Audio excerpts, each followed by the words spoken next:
Hello guys, आप सभी का स्वागत है मेरे इस यूट्यूब चैनल पे। मैं असगर कमाल एक और नई वीडियो लेकर आप लोगों के साथ आ गया हूं। तो आइए फिर से अध्याय 3 को पढ़ते हैं, जिसमें हम भारतीय ग्रामीण जीवन और उसके समाज के बारे में पढ़ रहे थे। जिसमें हमने लास्ट लेक्चर में देखा था कि कैसे अस्थाई बंदोबस्त बंदोबस्त व्यवस्था अंग्रेज ने लाई थी, जिससे लगान यानी अस्थाई बंदोबस्त लगान व्यवस्था लाई थी अंग्रेज ने। कैसे 1793 ईस्वी में, और कैसे उन्होंने फिक्स कर दिया था एक लगान को, और उस लगान को जमींदार को एक तरह से फिक्स टाइम पे यानी सूरज डूबने से पहले क्या करना पड़ता था, यानी ब्रिटिश गवर्नमेंट के कार्यालय में पहुंचाना पड़ता था। अगर नहीं पहुंचा पाते हैं सनसेट डूबने से पहले यानी सूरज डूबने से पहले तक, तो उनकी ज़मीन क्या होती थी, उनकी ज़मींदारी नीलाम हो जाती थी। ठीक है गाइस, तो आइए फिर से शुरू करते हैं। और इस वीडियो में पढ़ेंगे हम अलग अलग व्यवस्था जो भी ब्रिटिश गवर्नमेंट के समय पे यानी लाई जाती है। तो हमने पढ़ लिया था सबसे पहले बंदोबस्त यानी कि अस्थाई बंदोबस्त पढ़ लिया था। अब दूसरा पढ़ेंगे रैतवाड़ी व्यवस्था। तो आइए देखते हैं। एक नई व्यवस्था दक्षिण और पश्चिम भारत में रैतवाड़ी व्यवस्था के नाम से शुरू की गई।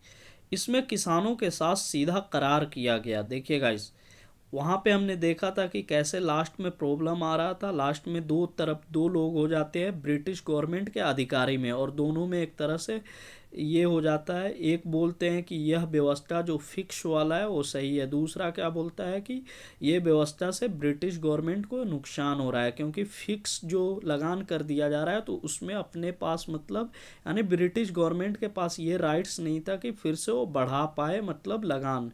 ठीक है गाइस, तो इसलिए उसने सोचा कि डायरेक्ट हम यानी किसान से डायरेक्ट कनेक्ट करते हैं। तो यहाँ पे जो हम व्यवस्था पढ़ते हैं उसको रैतवारी व्यवस्था कहते हैं। इस व्यवस्था को दक्षिण और पश्चिम भारत यानी कि साउथ इंडिया और वेस्ट इंडिया में रैतवारी व्यवस्था के नाम से यानी शुरू की गई। ठीक है गाइज, इसमें किसानों के साथ सीधा यानी समझौता करता है कौन, ब्रिटिश यानी सरकार डायरेक्ट किसान के साथ। इसमें जमींदार का कोई मतलब नहीं होता है। वहाँ पे इंटरमीडिएट जमींदार था बीच में। जमींदार किसान से कलेक्ट करता था यानी राशि, और फिर जमींदार जो होता था एक फिक्स अमाउंट क्या होता था वो अपना यानी ब्रिटिश अधिकारी यानी ब्रिटिश गवर्नमेंट को यानी देता था। ठीक है गाइस, जो भी यानी लगान उनका फिक्स था आपस में। ठीक है गाइस, इन इलाकों में परंपरागत रूप से जमींदार नहीं होते थे, इसलिए कंपनी सरकार ने किसी नए व्यक्ति को जमींदार बनाकर स्थापित करने की जगह सीधा किसानों से ही संबंध स्थापित किया। तो ये दक्षिण और पश्चिम भारत में जो ये रैतवाड़ी व्यवस्था लाए, मतलब यहाँ के इलाके में क्या होता था कि कोई जमींदार नहीं होता था, तो इसलिए ब्रिटिश जो गवर्नमेंट ने क्या किया, ब्रिटिश गवर्नमेंट डायरेक्ट किससे कनेक्ट किया, उन्होंने डायरेक्ट किसान से कनेक्ट किया। ठीक है गाइस, और किसान से संबंध स्थापित किया। इस व्यवस्था में लगान उपज के आधार पर तय हुआ। यानी इस व्यवस्था में क्या हुआ कि लगान जो होगा वो उपज के आधार पे, यानी कि जो भी प्रोडक्शन होगा, जो भी मतलब उत्पाद होगा, जो भी उपज होगा उसके बेस पे यानी जितना होगा उसके बेस पे लगान मतलब लेते थे ब्रिटिश गवर्नमेंट। ठीक है, वहाँ पे हमने क्या देखा, कहाँ पे यानी अस्थाई बंदोबस्त में क्या देखा कि वहाँ पे एक फिक्स अमाउंट था जो कि जमींदार बीच में था, जमींदार को देना पड़ता था। लेकिन यहाँ पे क्या था, डायरेक्ट ब्रिटिश गवर्नमेंट यानी किसान से डायरेक्ट एक तरह से कनेक्ट करते हैं। तो ये मतलब याद रखना है, रैतवाड़ी में डायरेक्ट किसान से यहाँ पे जमींदार का कोई रोल नहीं होता है। ठीक है गाइज, और इस व्यवस्था में रैतवाड़ी व्यवस्था में क्या होता है, इसमें जो लगान जो होता है वो उपज के आधार पे तय होता है।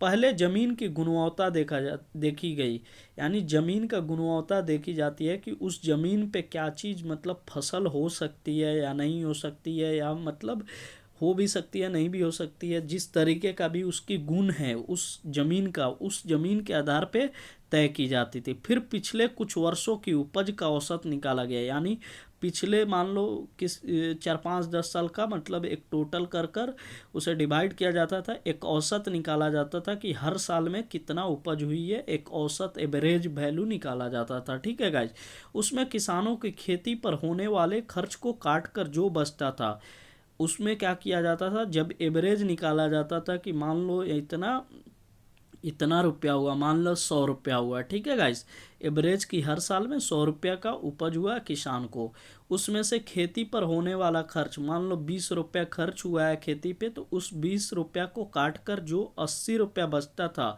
उसका 50%, तो 80 रुपया का 50% कितना हुआ, 40 रुपया, और लगान के रूप में तय कर दिया जाता था जो कि ब्रिटिश गवर्नमेंट को दिया जाता था। मगर इसे अस्थाई नहीं बनाया गया, इसे याद रखना है कि इसे अस्थाई नहीं बनाया गया। प्रत्येक 30 वर्ष बाद लगान की राशि में बदलाव किया जाना तय किया गया।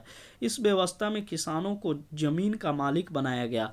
वहाँ पे जमींदार को किसान यानी जमींदार को जमीन का मालिक बनाया गया था, कहाँ पे, अस्थाई बंदोबस्त में। लेकिन यहाँ पे इस व्यवस्था में डायरेक्ट याद रखना है ये सब पॉइंट सब, यानी रैतवाड़ी व्यवस्था कहाँ पे आई, तो ये भारत की दक्षिणी इलाके में और भारत की पश्चिमी इलाके में। ठीक है, इसमें जो ब्रिटिश यानी सरकार जो थी वो डायरेक्ट किसान के साथ कनेक्ट किया, यानी किसान से बात किया। इसमें कोई फिक्स यानी कि तय नहीं किया गया कि इतना आपको लगान देना है। इसमें क्या हुआ कि इसमें डायरेक्ट क्या हुआ कि लगान तय किया गया 2 3 चीज़ के ऊपर। पहला किस चीज़ के ऊपर, पहला उपज के आधार पर, यानी कितनी उपज हो रहा है उसके बेस पे तय होता था लगान। ठीक है गाइज, दूसरा क्या होता था कि ज़मीन की गुणवत्ता देखी जाती थी कि ज़मीन का क्वालिटी क्या है, उस पर कितनी हो सकती है। तीसरा क्या होता था कि पिछले कुछ कई साल के मतलब एवरेज निकालते थे और देखते